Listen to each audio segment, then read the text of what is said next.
he was a wonderful friend to me. I feel it felt like a big brother, in a sense, which is a bit odd because, of course, he was a very respected teacher of meditation when I met him. But we had a lot of fun together as well. And his teaching was most enjoyable for me and really eccentric, of course, because as I found out subsequently, I didn't realize at the time, he was a propagator of something in Tibet is called crazy wisdom. And as a kind of troubled adolescent, I wasn't familiar with these concepts. But as an ex-hippie, I really enjoyed them. I remember some extraordinary situations we would get into. I found very quickly that he would go into stages of helplessness, which was brought about by other people's paranoia, which he wasn't used to.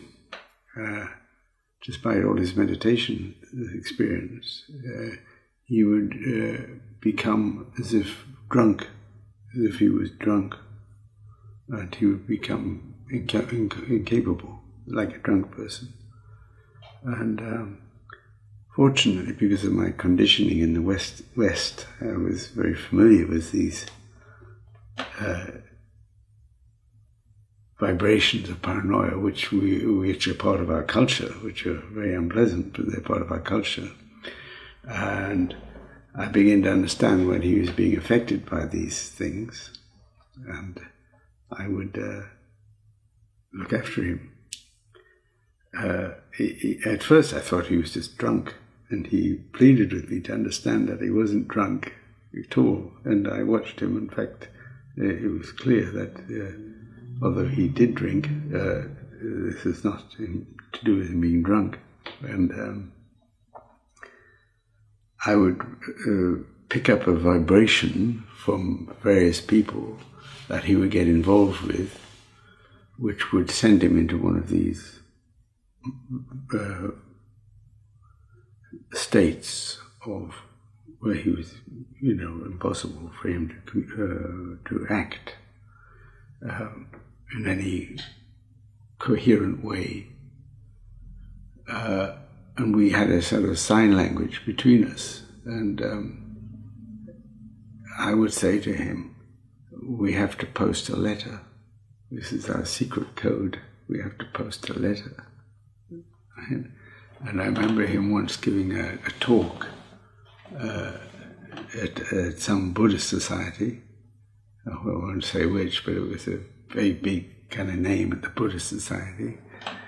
And the Buddhist guy, so-called Buddhist guy, was talking in a very oddly aggressive, pompous way about how Buddhism is right and we have to, spread the word and so forth.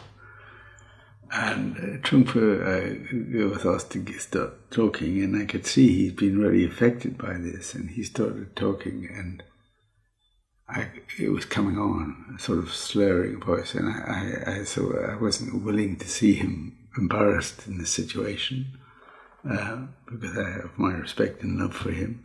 So I said to him, and I was sitting in the front of the audience, I said, Chogyam Rinpoche. He said, what is it, Dan? I said, we've got to go and post a letter. We've got to go and write that letter. He looked at me and said, not now. I said, yes, now. We've got to go.